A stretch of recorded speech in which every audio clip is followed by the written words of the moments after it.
have to believe in yourself. Dr. McKenzie's book is one that I would recommend, Excuses as Decisions, for the concept. And that is why I had to share some things with you today. I had to tell you that God is first in my life. His power allows me to say, so this is what God does. I had to tell you that my mother, a divorced mother of 3, working 2 jobs, sent all of us to college. She made sure we had breakfast and dinner and did our homework every day. We all attended private school all 12 years.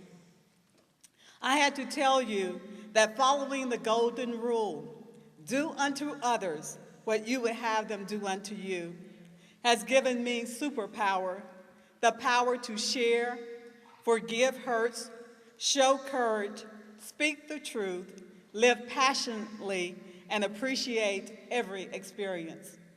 I had to tell you that God answers all prayers, but we have to tune in for the answer. As you know, we can't rush God. We're on His time frame. He's not on ours. But if you ask, He will give it to you. I had to tell you that advice to get a good education from a former slave who lived to be more than 100 years has outlasted and outweighed all the graduation gifts. Talk about a superhero giving super advice. I had to tell you about a woman who hasn't had cable or a cell phone for more than 4 years. I'm talking about in 2011, so that her son could attend a private school and play football. Her sacrifice has paid off. He's off to college on a full ride, all tuition, books, and expenses paid.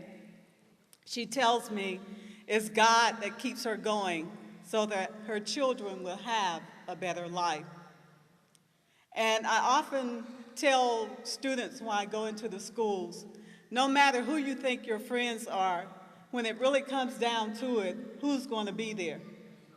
And what's the first word they call? They call mama. And if we could just instill in our kids that what's in the street is wrong, that mama will never tell you wrong. When I first went off to college, I wanted to be a fashion designer. Initially, I wanted to go to Switzerland to school, and my mother told me that if I went, I could only come home once a year. And I thought about it, and I said, well, that's too far from home just to come once a year. But she had always told me that I needed to major in math or engineering. But what do our parents know? We get to a certain age, we think that our parents know nothing, and we call them old. And it's funny that I look back now, and she was really young.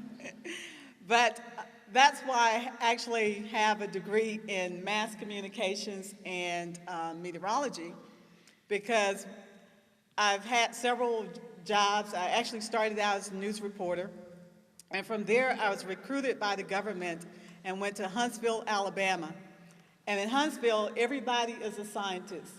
I had always wanted to be a scientist, but I was afraid of the math and science part.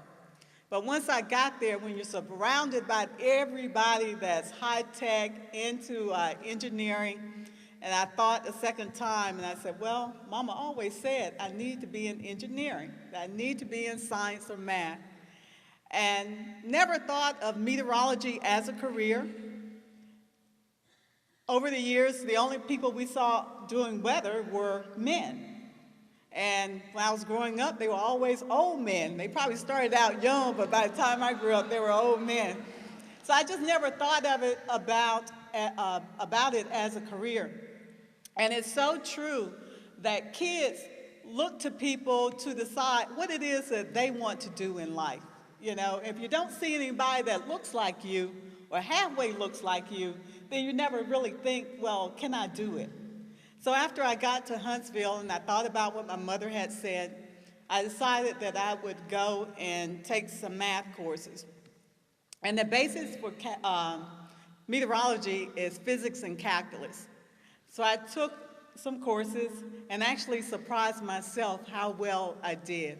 And I decided then that that was what I really wanted to do. And had taken a course at FSU while I was studying mass communication, but it still never clicked that, hey, that could possibly be a career. And it just so happened that I did have a friend who is a meteorologist, and you probably see her on the weekends. She works on the Today Show, Janice Huff. And so I called Janice and I said, Janice, what do you think about this, me going back to school to get a degree in meteorology? And she said, you should do it. So that's when I actually went back to school and got a degree in meteorology. And definitely it was the right decision for me. And many times people tell you what you shouldn't do. And at that time, I was federal government, making well over $50,000 a year within 3 years. And everybody wanted to know, why are you leaving this good government job? And then those who had the good government job said, if you don't like it, leave now. Don't put in a lot of time like we have, and you can't leave, and you're miserable. Whatever it is you're going to do in life, do something that you love. Many times we have to do things to get to that point, but then that's when we have a vision. We have a vision that, hey, yes, I start here, but this is where I want to be. If you can't see it, you'll never make it. So you have to have a vision of what it is that you want to do and what it is you want to be. So I tell you, ladies, you are super women every day, and you must share your stories too. Be positive and always be the best that you can be. Excuses won't do. I recall what St. Paul said to the Corinthians, our hearts ache, but we always have joy. We are poor, but we give spiritual riches to others. We owe nothing, and yet we have everything. We have everything. We have God's love, God's grace, God's promises, and God's blessings. All He asks in return is that we act like it. As we travel throughout life, we pick up a little baggage here and there. It may be fear of returning to school or seeking better employment opportunities. Many times we find ourselves stuck in personal situations that are not positive. We have fear of trying new things, like taking our talents and pursuing a new business interest. We don't improve ourselves because of fear that clings to us like baggage. Sooner or later, our baggage causes our bodies to give out. We become sick. We feel ill. As for the baggage, it's nothing to be ashamed of. We all have issues. The shame is not in having baggage, it's keeping it. I remember not long after starting and broadcasting as a reporter, a man I didn't even know said to me, when you stop worrying about what people think and say, you'll do well. At the time, I didn't understand, but years later, it finally hit me. You can't please everybody. Some will like you, some won't, and some don't even care. What a load off my back. If we recognize that God is in all of us, then we start to treat ourselves and our brothers and sisters with respect. As strong women, we possess the most incredible power of all, the power to change the lives of others and ourselves. Right now, I want you to pick up that paper bag on the table or behind your chair.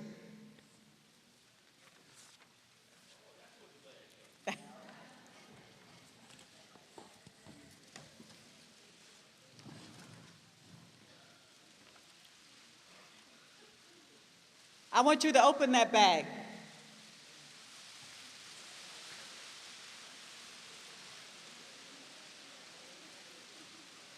I want you to put pain, hurt, fear, negativity from others, anger, disappointment that manifests itself in your body in that bag.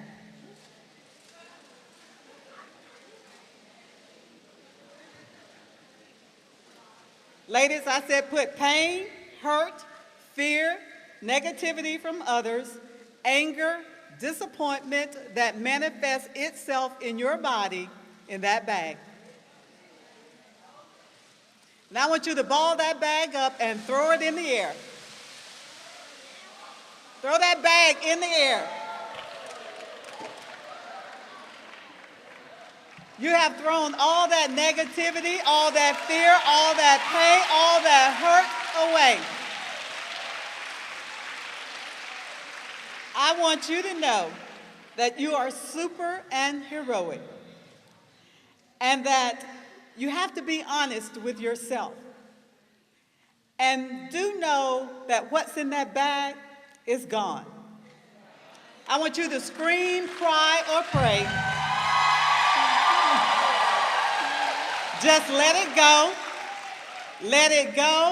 and let it go. I want you to stay strong. I want you to rock on and know that God is your salvation. I want you to trust in Him and do not be afraid.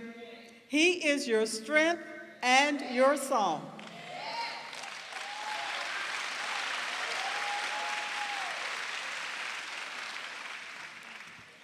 And I know all of you are familiar with the hit song Superwoman by Alicia Keys. I want all of us to stand up, join in, and be proud of all of who you are. You are superheroes.